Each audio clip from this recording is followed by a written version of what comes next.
सातवी आज मी गुरुपौर्णिमा.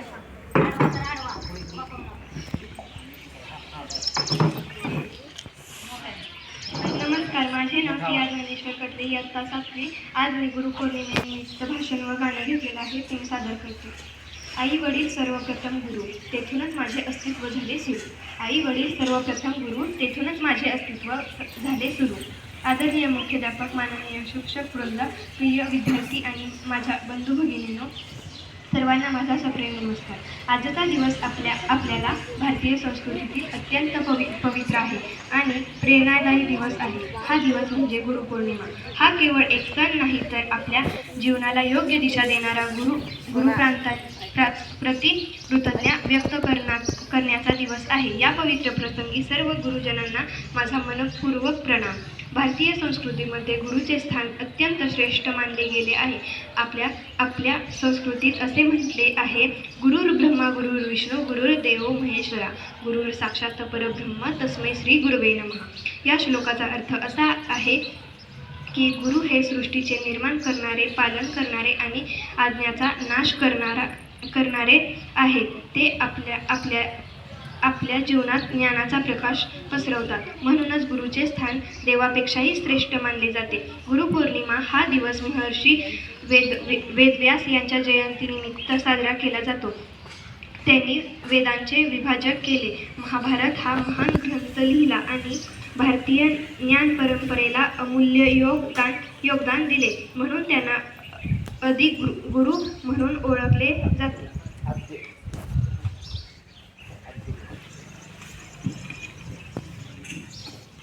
तुम्ही केवळ विद्यार्थ्यांना पाठ्यपुस्तकातील धडे शिकवत नाही, तर त्यांचे संपूर्ण व्यक्तिमत्व घडवतात. तुम्ही विद्यार्थ्यांना स्वप्ने पाहायला शिकवतात.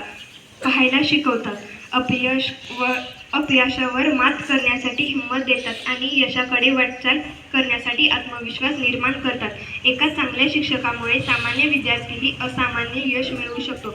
आजच्या तंत्रज्ञानाच्या युगात माहिती एका क्लिकवर उपलब्ध आहे. मोबाईल, इंटरनेट आणि कृत्रिम बुद्धिमत्ता यामुळे ज्ञान सहज मिळते, परंतु योग्य अयोग्य यातील फरक समजावून सांगणारा, नैतिक मूल्याची जाणीव करून देणारा, चारित्र्य घडवणारा आणि जीवनाला योग्य दिशा देणारा शिक्षक कोणतेही तंत्रज्ञान बदलू शकत नाही.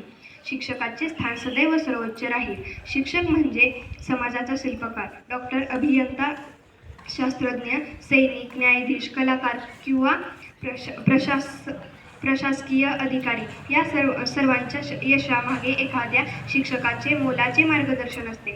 शिक्षक विद्यार्थ्यांच्या मनात ज्ञानाची ज्योत प्रज्वलित करतात आणि त्यांना जबाबदार नागरिक बनवतात. प्रिय विद्यार्थ्यांनो, आज गुरुपौर्णिमेच्या दिवशी आपण आपल्या शिक्षकांना केवळ फुले देऊन किंवा शुभेच्छा देऊन थांबू नये. त्यांचा खरा सन्मान म्हणजे त्यांची दिलेली ज्ञानाचा आदर करणे, नियमित अभ्यास करणे, शिस्त पाळणे, प्रामाणिक राहणे आणि समाजासाठी उपयुक्त नागरिक बनणे हीच आपल्या गुरुजनांची खरी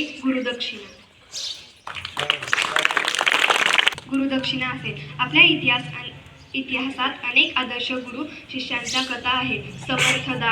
समर्थदास स्वामी आणि छत्रपती शिवाजी महाराज, भगवान श्रीकृष्ण आणि अर्जुन, चाणक्य आणि चंद्रगुप्त यांचे नाते आपल्याला गुरुच्या मार्गदर्शनाचे महत्त्व शिकवते. योग्य गुरुच्या सहवासामुळे व्यक्तीचे जीवन बदलू शकते. आज आपण आपल्या सर्व शिक्षकांप्रती मनपूर्वक कृतज्ञता व्यक्त करून त्यांच्या अथक परिश्रमामुळे आपल्या देशाचे उज्ज्वल भविष्य घडत आहे. शिक्षक हा केवळ व्यवसाय नाही, तर ती समाजसेवा आणि राष्ट्रनिर्मितीची महान साधना आहे. शेवटी गुरुपौर्णिमेच्या या मंगल दिनी मी सर्व गुरुजनांना मनपूर्वक वंदन करतो. त्यांच्या ज्ञानरूपी दीपामुळे आपल्या जीवनात यश, संस्कार आणि मानवतेचा प्रकाश सदैव उजळत राहो. चला आपण सर्वजण आपल्या गुरुजनांना सदैव आदर करू, त्यांच्या शिकवणीचे पालन करू आणि आदर्श नागरिक बनण्याचा संकल्प करूया. जाता जाता मी एक लहानशी कविता तुमच्यासमोर सादर करून जातो.